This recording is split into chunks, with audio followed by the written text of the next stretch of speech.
So good afternoon, everybody present on this beautiful occasion for listening the very interesting lecture from Dr. Manmath Manohar Gharote, the director of the Lonavala Yoga Institute, about the importance of ancient yoga. And we are all very happy that with us is His Excellency Raj Kumar Srivastava, the ambassador of India to Croatia, and by his kind presence, I would like to ask him to give greeting to the all who are connected. Thank you, Raj Srivastava. Thank you very much, Yogacharya Yadranko Miklets. It's a pleasure to be here again. And I'm very happy that such events, which we are now compelled to do in a digital mode, are becoming regular on a fortnightly basis. So every 2 weeks, we are able to do such events. And that's very good because this is important in these times to remain connected with these good thoughts, which are useful for our life. And especially in these times of pandemic, where you need to continuously remain positively motivated so that we have better immunity in our body system, we are more harmonized in our body and mind, and also we are more sensitive towards the nature. And I think these kind of events are allowing us to also remain connected with a very, very strong ecosystem that we have observed here in Croatia with regard to Indian traditional systems, which includes yoga, Ayurveda, and other systems which are more or less the same life sciences, but it allows us to share the latest trends, how the old wisdom is helping the current times, current challenging times. And I think this is important, that anything which is ancient does not mean that it has lost its utility. And it is important to keep discussing it, keep understanding it, so that if in India, in a small pocket, somebody is benefiting from it, this as a universal knowledge should not be hampered by just the sheer lack of information that we are not able to share. I think that's why these digital platforms are very useful in today's times. Use the technology to bridge the gap of the information. And I'm very happy that Yogacharya Miklets is now also connecting such events with Indian acharyas, like today, Dr. Gharote, who has joined us from Lonavala. And I think his own credentials are very important for a country like Croatia, because Croatia is a very sporting nation. It has a very, very strong history of performing very well in the sports, athletics, many balls sports, and Olympics are coming. So I'm sure that Croatia will get some very good medals in those sports.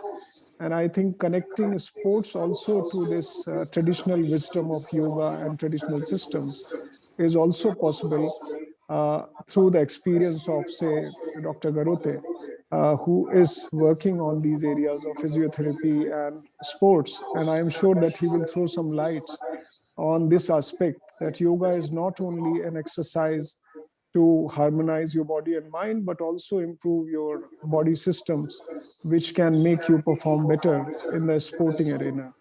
We know very well, I am a player of golf, and I exercise my yoga practices on the golf course for playing better. I am sure that it can be applied in many other forms of sports. Thank you very much for organizing this session, and I look forward to listening to a very enlightened conversation. Thank you.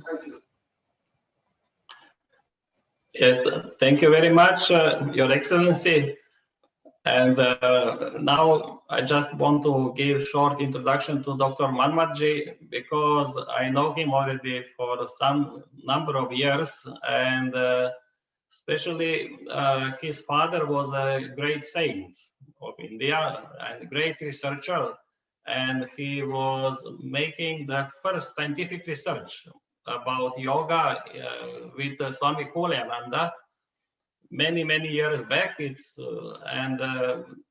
and they established the Kaivalyadham, the institute where the first scientific research was going on. And Dr. Manmath continued the work of his father to present the authentic message of yoga and promote the ancient literature regarding yoga. And he devoted all his life to collect many manuscripts which were lost in India and from the ancient masters of yoga, and organized translation of these texts to be available to all people in the world. So he's doing really great service to yoga, and also he is guiding the PhD programs on universities in Pune, and it's a really great honor to have him today with us. So I would like to ask Manmathji to give us his wisdom.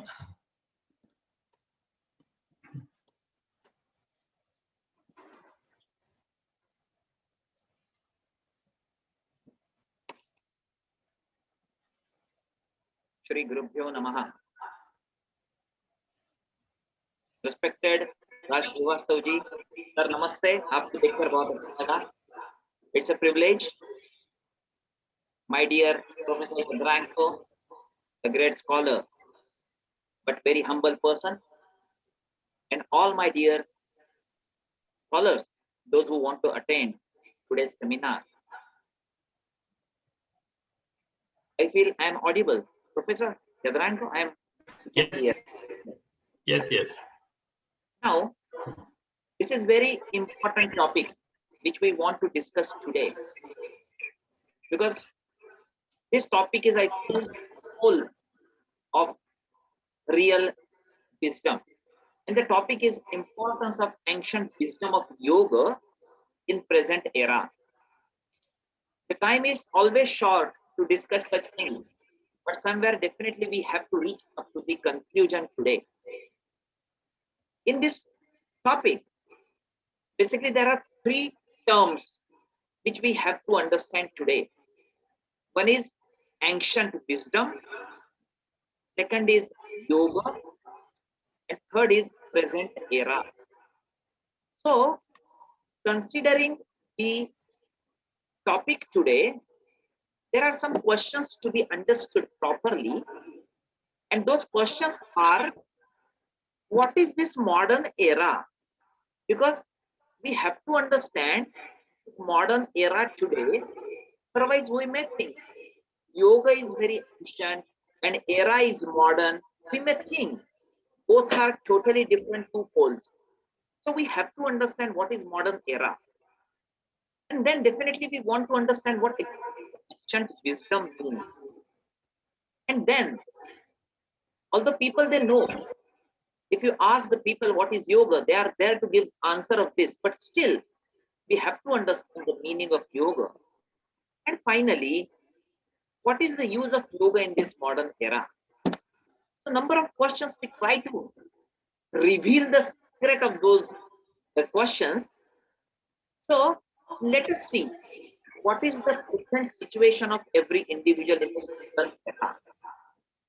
Because we are part of the modern era, we have to understand what exactly this modern era is. And unfortunately, there is a great imbalance between external situation and one's own lifestyle. External prosperity is there, but still internal peace is lacking. And that's why we don't know what is to be done. We are restless. Every facility is there outside. Every joy is outside. But inside, we are restless today. And now, due to this disintegration, we are unfortunately awarded with several psychosomatic disorders. Several mental problems are there. Several stress-related problems are there. Constipational problems are there. Nowadays, due to this pandemic, frustration level is very high with the people. What is frustration? All the great psychologists, they made the definition of frustration. Maybe it is little difficult. What they say, frustration is a state of disparity between level of expectations and level of achievement. Maybe this is difficult to be understood. In simple terms, what is frustration? Whatever I want, I am not getting. Whatever I got, I don't want. The gap between I got and the gap between I want is called frustration. If this gap is big, frustration is more. If you know how to minimize the gap, frustration is less. But anyhow, due to those psychological, psychosomatic problems, it affects our whole personality and it badly affects our health. So health issue, as respected Raj Srivastavaji sir told, yes, we need to see the health today. But then what type of health we are talking about? We need holistic health or we need holistic health. It is very interesting to note really what type of health we want.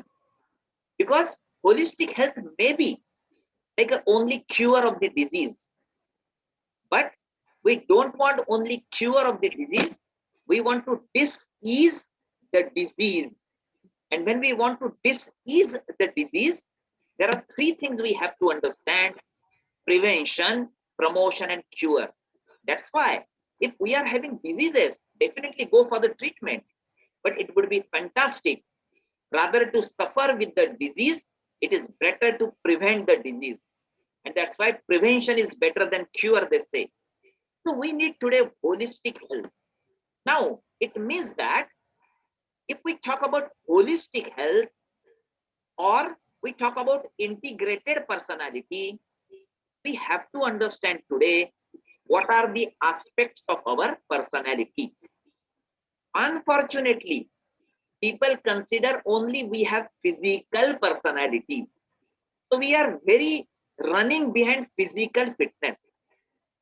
But we have more aspects of our personality, such as mental personality, emotional personality, social personality, spiritual personality. So we don't want only physical fitness today. We also need mental stability. We also need emotional balance. We also need social maturity. We also need spiritual upliftment. Unfortunately, some people are physically fit, but they are not mentally stable. Some are physically fit, but not emotionally balanced. Some people are physically fit, but they don't know how to cope up this social arena. That is the drawback. Some are having good physique at physical level, but no mental. So here, clearly we have to understand what is physical health. Physical health means just proper functioning of gross organs or system. But what is mental? Mental means control over the thoughts. You have to think whether thoughts are negative, they are disturbing you. Maybe you are physically fit, all the great muscles you have, V-shaped body you have, every day you are going to the gym. But mental aspect is very important. What type of thoughts we have? Then what is emotional health? Emotional health, freedom from emotional disturbances. When we talk about emotional health, we have to understand, in fact, problem is not in the problem. Problem is we don't know the solution. That is the problem. As and when we get solution for the problem, problem itself is an opportunity. There are two types of persons in this world. Some are getting number of opportunities in their life, but they always complain, oh, it's a problem, it's a problem. And few people are there in this world. They are having number of problems, but they consider problem itself is an opportunity. Such persons are having emotional stability. What is social health? How you cope up with social arena. And what is spiritual? Spiritual health means inner peace, happiness. These are some qualities we have. So our purpose is what? Our purpose is to get total integration of our personality today, but people are not capable to understand this fact. And the reason is physical personality is the gross personality, and all other 4 personalities are subtle personalities, and we only understand physical personality. That is the problem. And that's why we are running behind only physical. And we least bother about mental and emotional and social and spiritual. So today, if we want to achieve this holistic health, we have to understand 3 fundamental rules. If we understand 3 rules today, we are capable to understand what is the life and what we have to do. So the first is part and whole relationship. Second is relationship between different parts. And third is equity of all the parts. What is part and whole relationship? Every part of our personality is related to our whole personality. It means that physical is related to whole, mental is also related to whole, emotional, social and spiritual is also related to our whole personality. What is second? Relationship between different parts.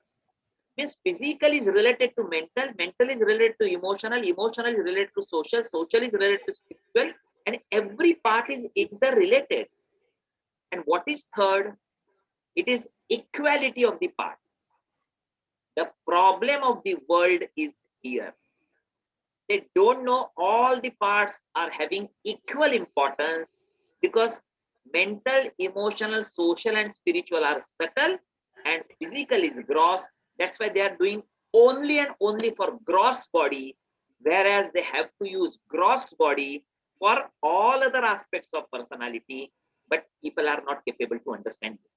So all the 5 aspects are working together. Now, if we understand this very clearly within 5 minutes, what is the problem then?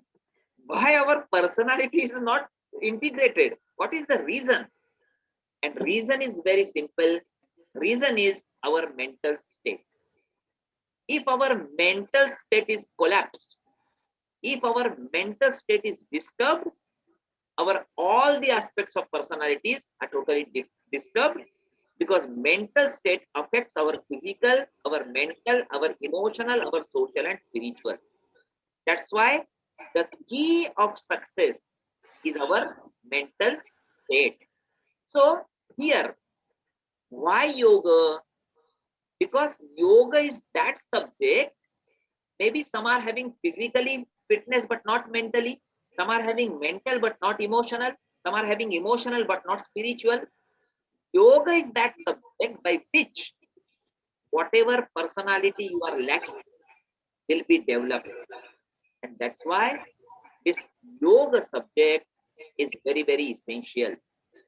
Here, yoga is very important, but it is the need of the hour to understand exactly what is yoga. You may say, what a foolish question I'm asking, because everyone in this world, they know yoga. But really they know what is yoga? Maybe they are not knowing what is yoga. Whatever they know, maybe it is misunderstanding. And if misunderstandings are there, then it is not possible to be benefited with this yoga. So here, it is $1 million question. What is yoga? And when it is like a modern era is like a market of yoga, who will tell me this original purity? Because every single day you find new yogas are going on. So what is the original yoga? And when we want to understand what is original yoga, there are only 2 ways. One is tradition and traditional teachers, by which we are capable to understand, because this knowledge passed generation to generation. And second is our ancient literature written by all the masters. Only 2 ways are there to understand what is yoga. What is tradition and traditional teachers? It is a beautiful transfer of knowledge. Teacher used to teach to the student. When student become a teacher, he or she used to teach same knowledge without dilution to next generation. But unfortunately, modern teachers are not connected either with the tradition or with ancient literature. That's why they are deprived with real knowledge of yoga. So It is the need of the hour. We have to understand what is real knowledge. So when I talk about tradition or passing on the knowledge to next generation, there are three ways in Indian culture. By three ways, they try to transform this knowledge. One is called subtle tradition. Second is called oral tradition. And third is written tradition. What is subtle tradition? Subtle tradition means it is nothing to do with oral or it is nothing to do with written knowledge. It is the beauty of land of India.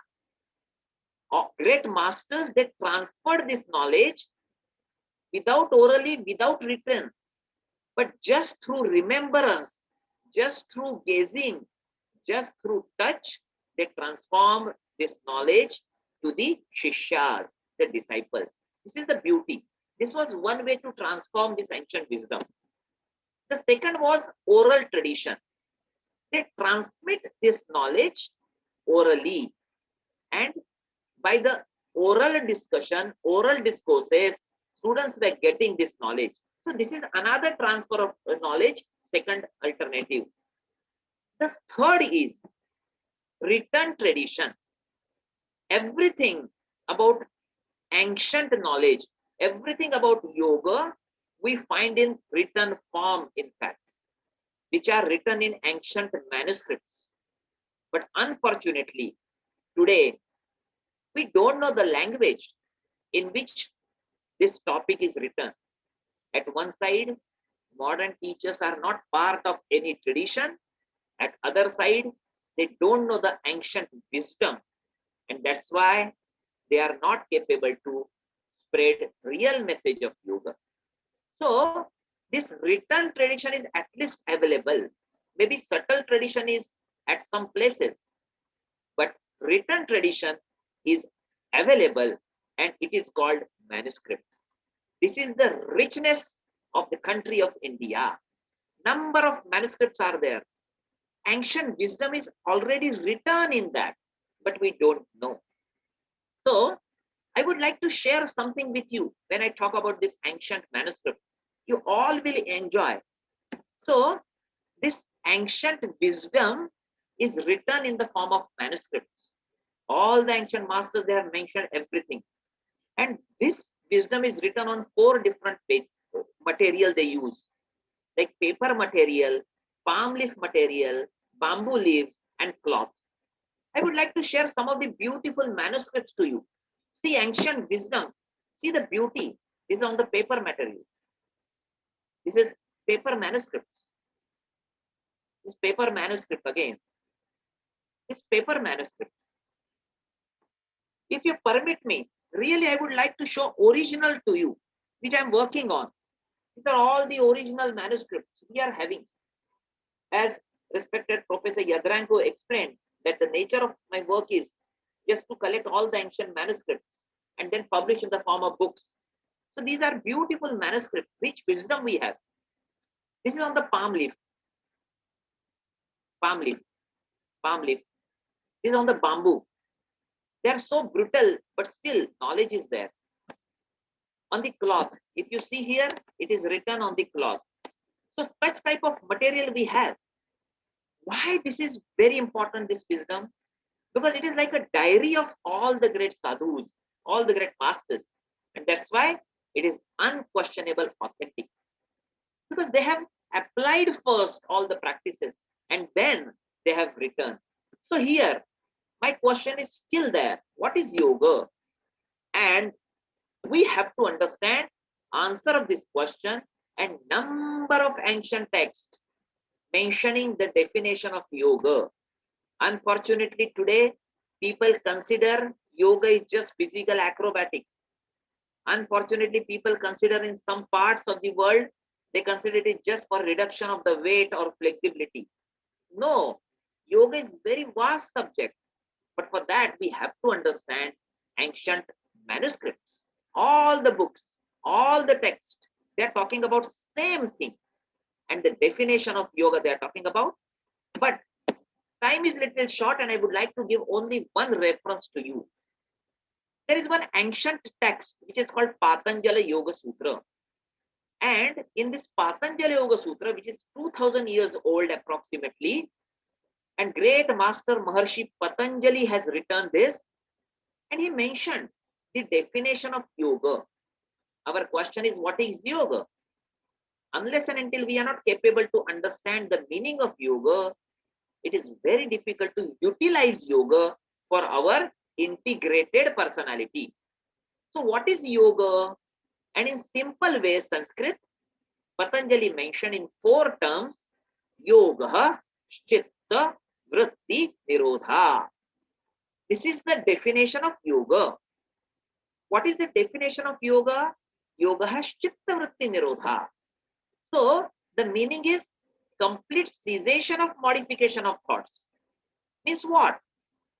Thoughts are always coming and going. After one thought, second is coming. After second, third is coming. Fourth, fifth, and number of thousands of thoughts are there. And when thoughts are there, automatically mind is disturbed. And when mind is disturbed, means our mental state is disturbed. And then whole personality is disturbed. That is the meaning by Patanjali. Patanjali is not telling yoga is physical acrobatic. So it is nothing to do with any physical. It is more than physical. He's talking about chitta vritti nirodha. Chitta means when mind, ego and intellect, 3 things are together, it is called chitta. But there is no term for chitta. We may consider a little bit like a mind, because we know that is mind.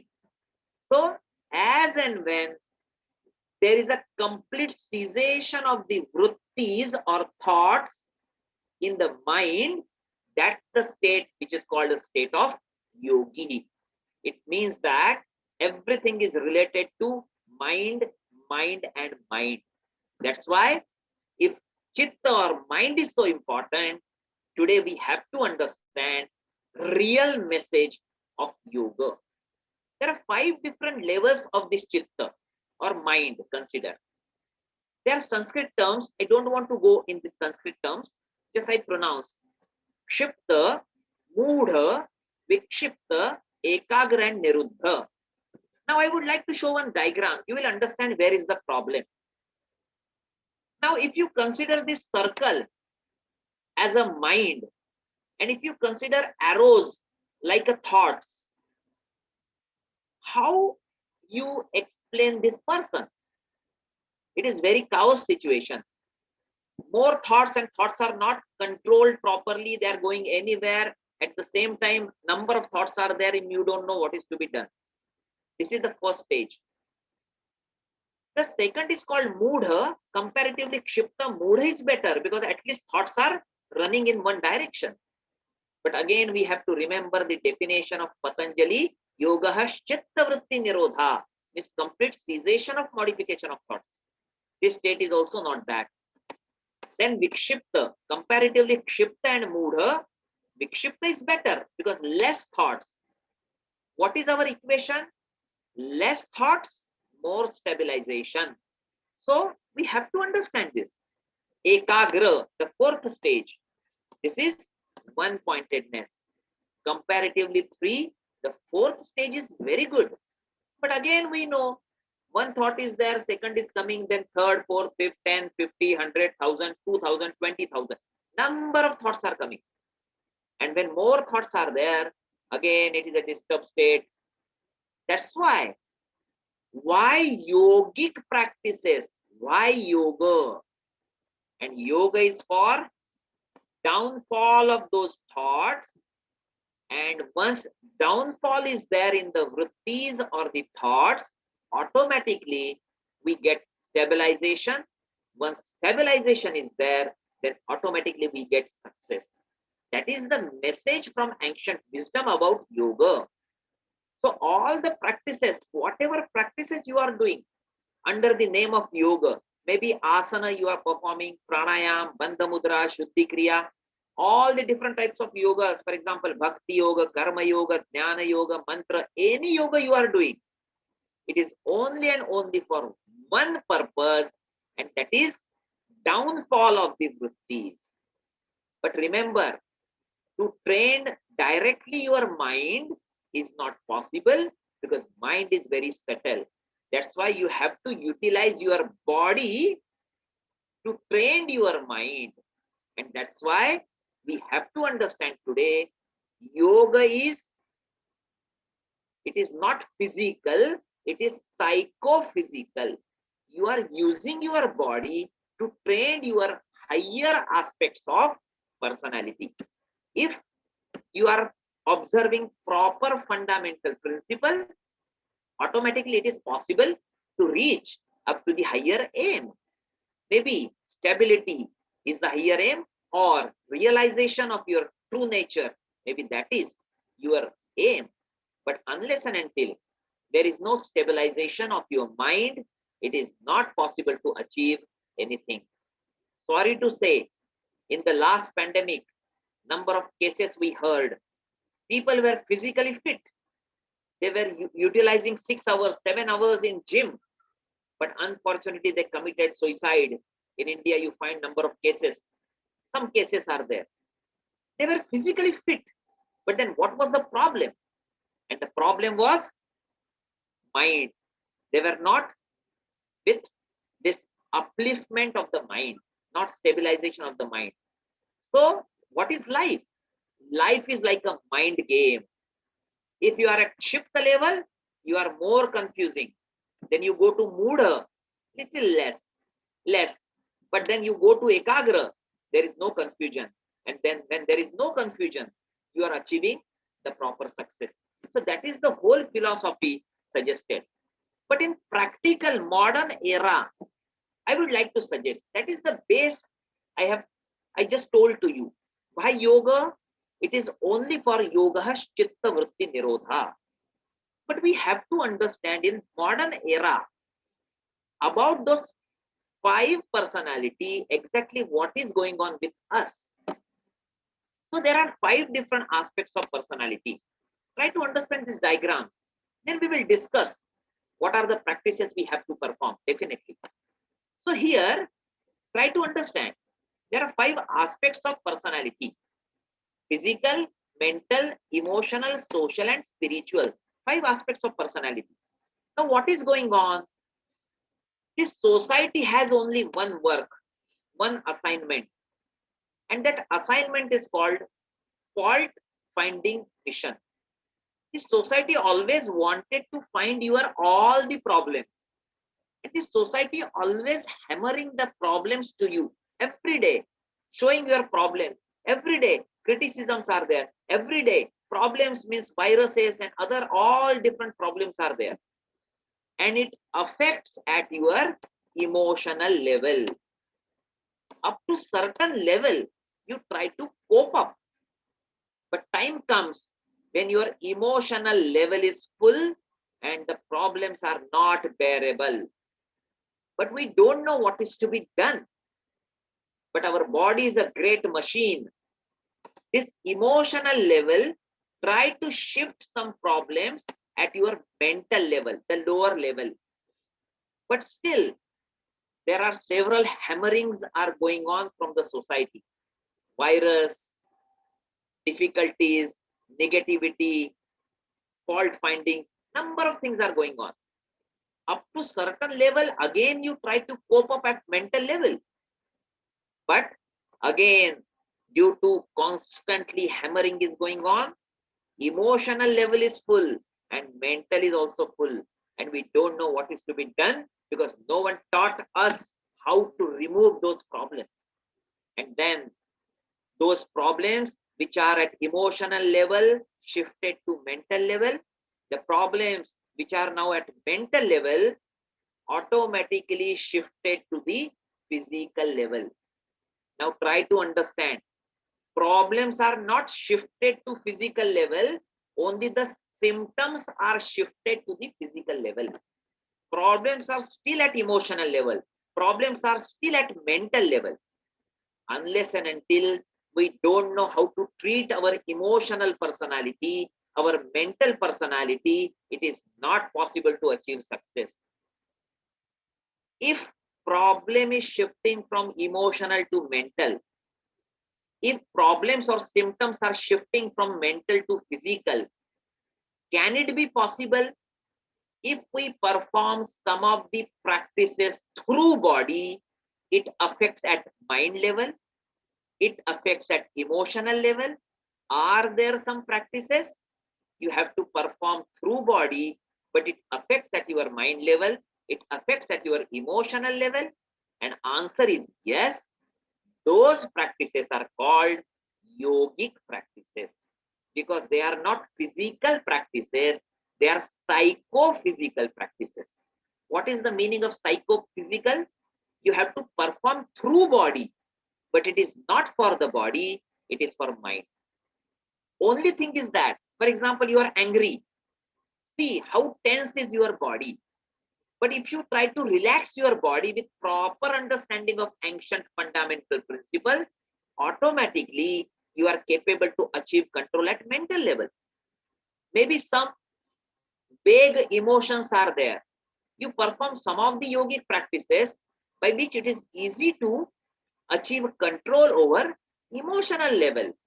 So from below, you can perform some of the physical practices such as asana, pranayam, bandha mudra, shuddhi kriya, so that you can train your mind and emotion.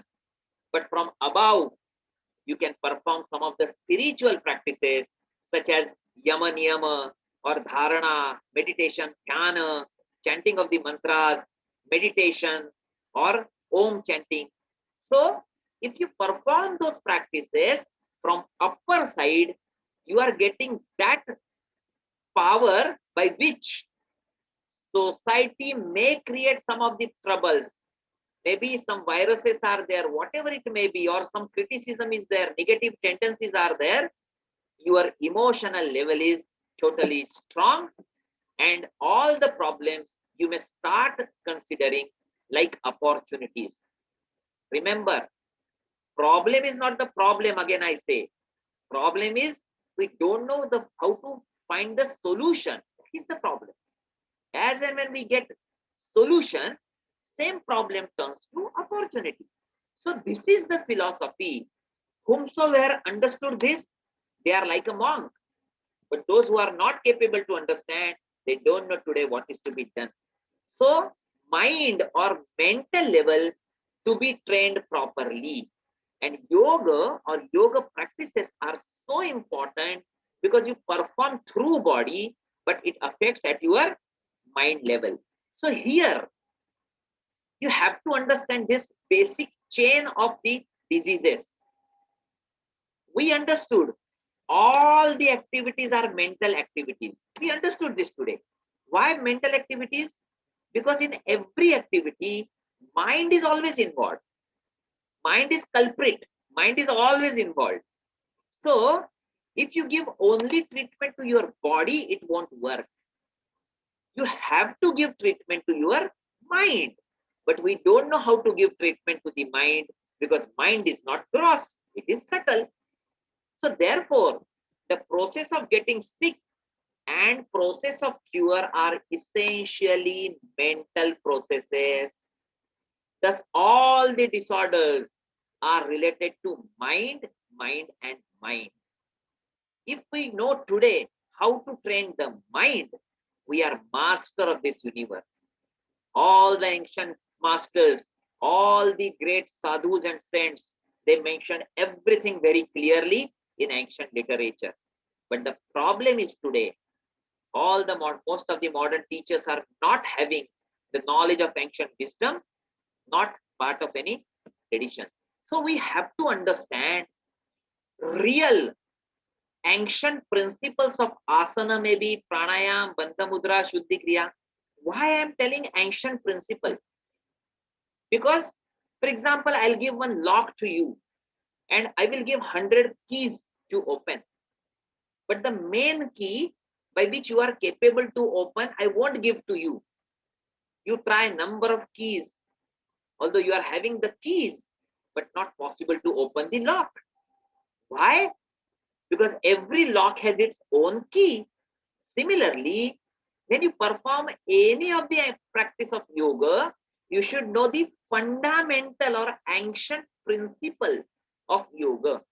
Unfortunately, modern teachers, they are not getting this real understanding of fundamental or ancient principles of yoga. That's why knowledge is there, wisdom is there, but they are not benefited properly. So I'll give you one example. You will understand what I wanted to take. Say, for example, asana, which is very famous activity nowadays. And then, if asana is very important, how to perform asana? Number of people, they are practicing asana.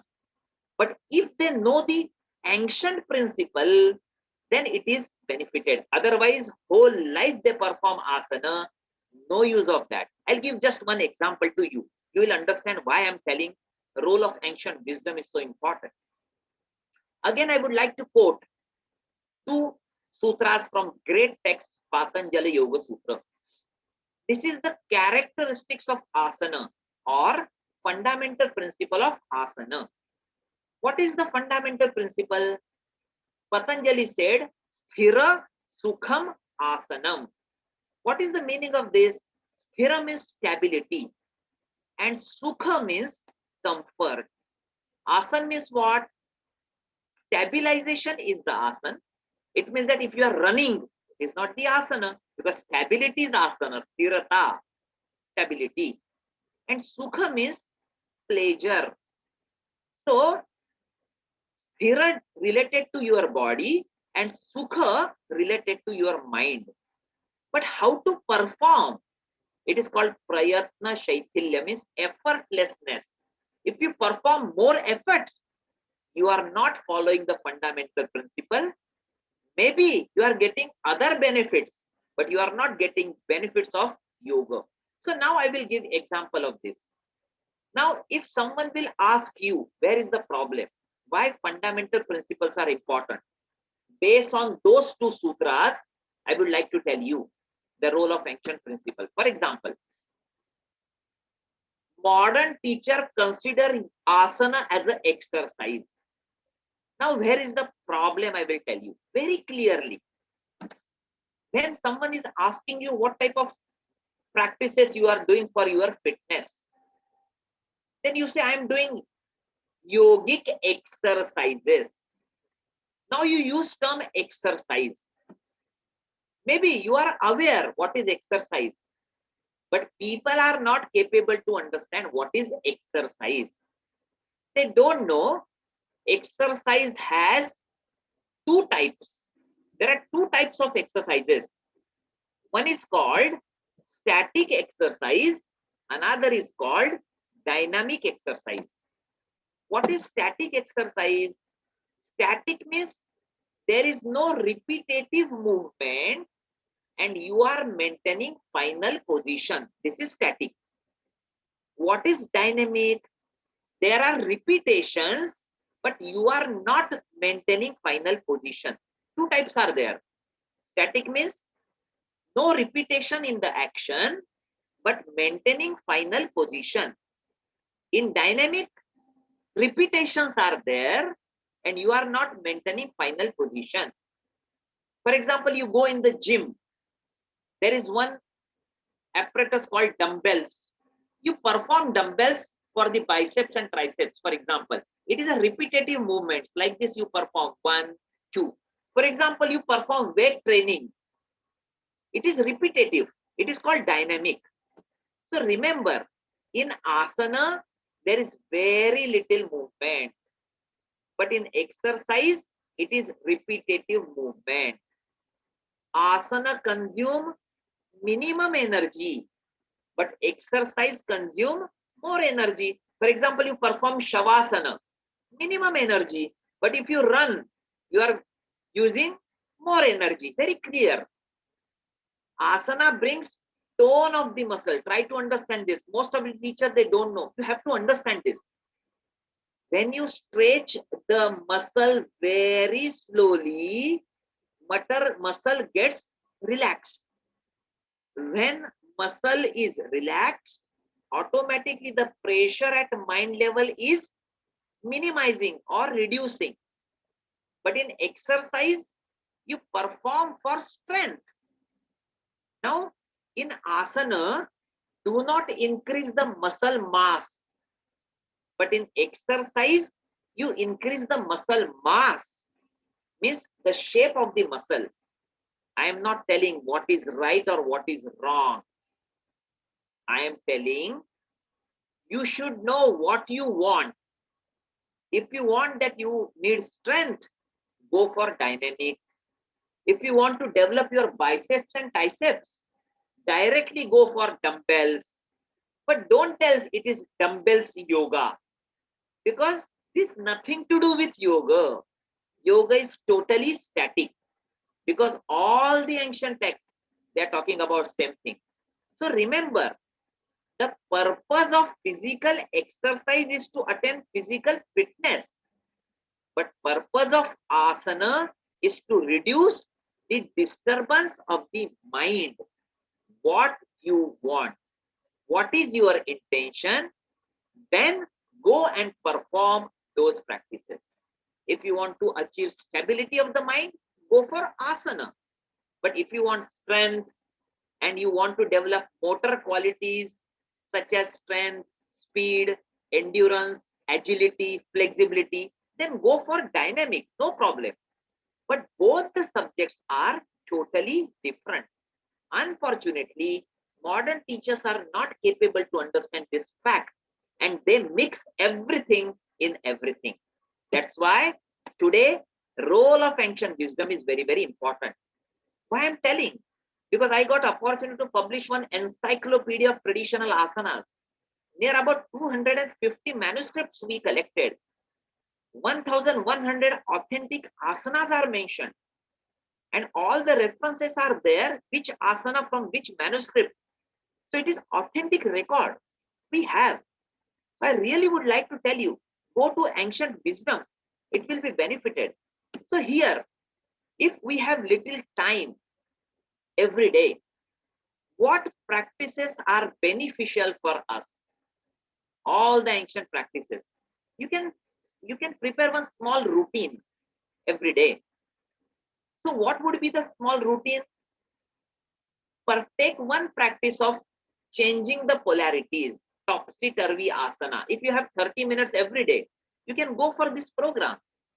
Any opposite topsy-turvy or changing the polarity asana. For example, you can go for Shirshasana, Sarvangasana, or you can go for Viparita Karani. But remember, if you are having some medical problems, it is better to check first. For example, you are having high BP, then go to doctor and ask, because those asanas are not beneficial. But if you are common person, you are fit person, you can go for this. I would like to give one program to you. Every day 30 minutes, you can go for one asana from Shirshasana, Sarvangasana, or Viparita Karani. It is very beautiful asana, topsy-turvy, because most of the time we are not topsy-turvy. We are on the feet. So here, then at least 4 asanas you can perform, because spine is very important, and spine has 4 different movements: forward bending, backward bending, lateral bending, and twist. But remember, fundamental principle of asana. What is fundamental principle? Slow and steady, sthira and sukha. Don't force your body. Practice as per your limitations, because maybe some rigidity is there. And if you try to force your body, it may give trouble to you. That's why prayatna shaithilya, effortlessness is very, very important. I'm not telling this. Ancient texts are talking about. Ancient wisdom have given every guideline very properly. But today we don't know that. So forward bending, backward bending, lateral bending, and twist. You can go for 4 movements, at least 4 asanas. Why those asanas are important? Because keeping the spine flexible and strong. Because we know everything is in our spine. All the nerves are at our spine. What is the definition of health? A person whose spine is flexible is healthy. Maybe 80 years old person is young, and 20 years boy is old because his spine may be rigid. So flexibility of the spine is very, very important. That's why all the asanas designed in such a way that they are giving exercise to your spine. But remember, effortlessness, no jerky movements. Then only to perform asana is not important, because in asana you try to stretch the muscles, but again muscles should come to their own places, and that's why after every asana, relaxative asanas are very important to get proper benefits, because removing psychophysical tensions. Nowadays, we all are under tremendous grip of psychological pressure. So all the relaxative asanas are very, very important after performing any of the asanas. For example, Shavasana is relaxative. For example, Makarasana is relaxative. If you perform Shavasana, automatically you may feel that it is removing the psychophysical tension. Then you can perform some of the cleansing processes, maybe Kapalabhati, or you can perform some of the bandhas like Uddiyana Bandha. Kapalabhati, again remember, it is active exhalation, but passive inhalation. Forcefully exhalation is there, but inhalation is not forcefully. One very important guideline ancient literature is giving, ancient wisdom is giving. Kapalabhati, nothing to do with how many strokes you are doing, how many times you are doing, but more important is how you are performing. So qualitative approach is more important than quantitative approach. In Kapalabhati, this is very important. Why Bandha and Shuddhi Kriyas are important? Because proper circulation of the blood is very, very important. If proper circulation is there, automatically you develop your cardiovascular system. Now, here in pandemic, this is very important. Cardiovascular is also important, and autonomic nervous system is also important. So you can go for Shuddhi Kriyas, Bandhas as well as Pranayama. But you should know proper techniques of Pranayama. If you perform a Pranayama properly, then automatically the work of autonomic nervous system is proper, because when problem is there, this problem attacks at our emotional level, our mental level, and our nervous system is collapsed. That's why we always say in general language, we ask to someone, what happened to you? And person used to say, oh, I was nervous. I was nervous means what? It is attacking at your nervous system. If your nervous system is powerful, hundreds of problems may come in your life. You are capable to throw away all the problems, because your emotional level is very strong, your mental is very strong. Remember, you have to perform all the practices through body, but they are not only for the body, they are for your mind, they are for your emotional level. And finally, you can perform some of the meditation or dhyana techniques or dharana. Just sit comfortably.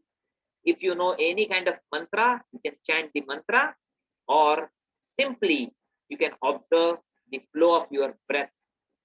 And if you perform all those things daily, automatically it will be benefited for you, not only in this pandemic period, COVID period, but every day if you perform like that. So here, remember one thing, very important thing I would like to tell you. Modern yoga teachers and students, without the ancient yogic wisdom, are similar as a tree which is without the roots.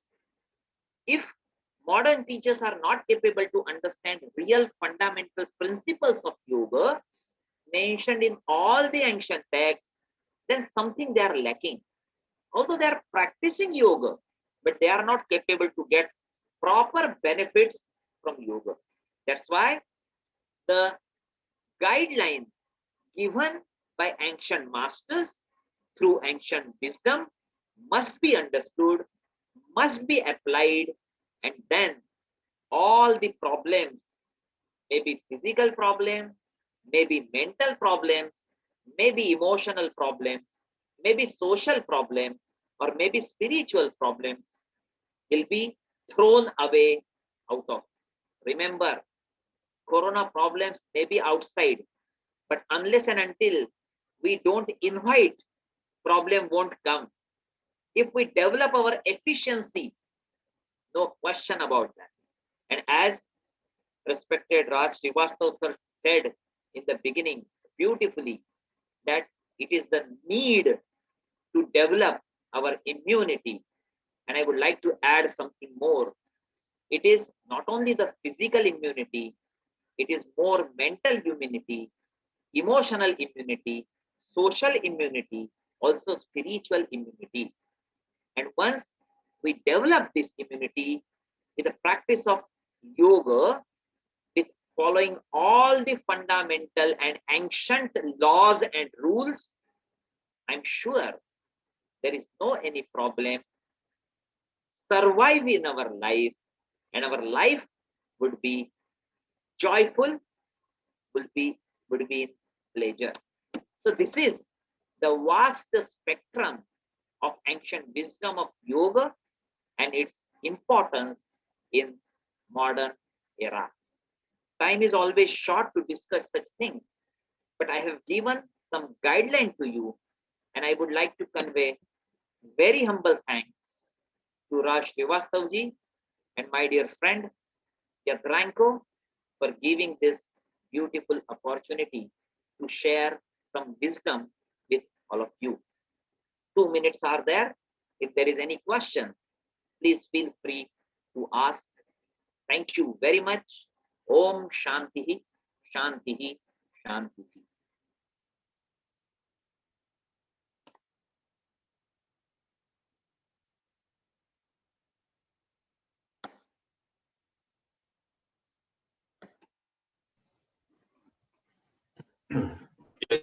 Manmaji, thank you very much for your holistic, not just holistic presentation about yoga.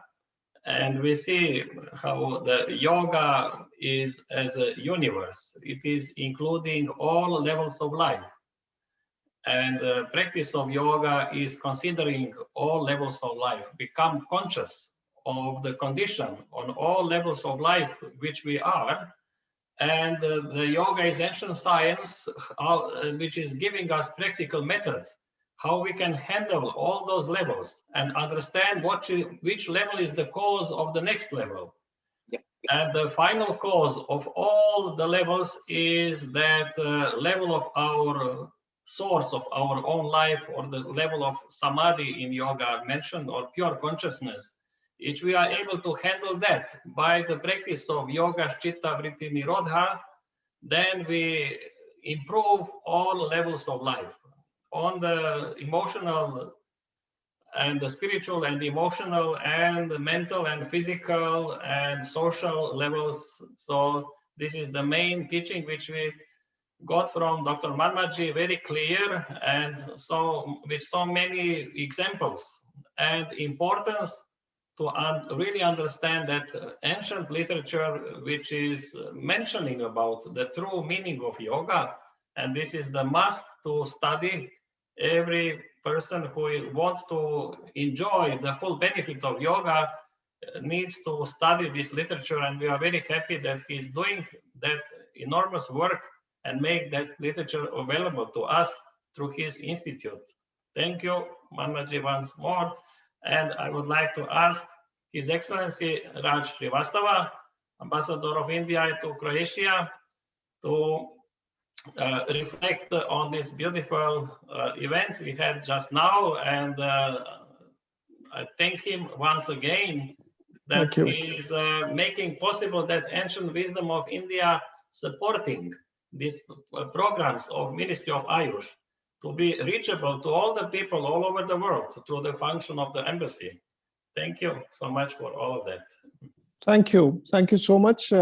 Actually, it was a very enlightening presentation by Dr. Gharote, and it is enlightening for me also personally, even though I'm from India. So every day is a learning experience, and today was one of those days. Thank you so much. And I'm happy to share with you that Ayush has now agreed that there will be an International Yoga and Ayurveda conference in Zagreb in this year. Subject to the pandemic situation, we will decide the date, but we will definitely do it physically and not online, because the physical experience is the real experience of actually gaining more, even though such sessions will keep us in tune towards that physical session, which will probably now happen in September, October. And I hope that in some form you can also participate in that conference. But from here to there, and it's a continuous process. It's not an event, it's a process. And that's important. Life is a process, life is not an event. The events are births and deaths, but the life is a process. So similarly, we will continue the process of yoga and Ayurveda here in Croatia. Thank you so much. Thank you very much. Hope to see you, sir, sometimes in Croatia. Absolutely, looking Pandemic, it forward. was not possible, but oftenly I travel with to conduct some of the seminar with professor, but hope to see. Thank you very much for Thank you. this opportunity. And Professor Yadranko, great. If you permit me, we finish this session with chanting one mantra and we finish that, if you permit me. Sure. If I request everyone, close your eyes and observe your breathing. Om Purnamadah Purnamidam Purnat Purnamudachyate Purnasya Purnamadaya Purnamevavashishyate. Om Shanti Shanti Shanti. Slowly open your eyes. Thank you very much. Thank you. Thank you, everybody who was participating. And it was beautiful gathering and meeting all together like a family who is devoted to the bringing more knowledge how to live a meaningful life and healthy life. Thank you very much.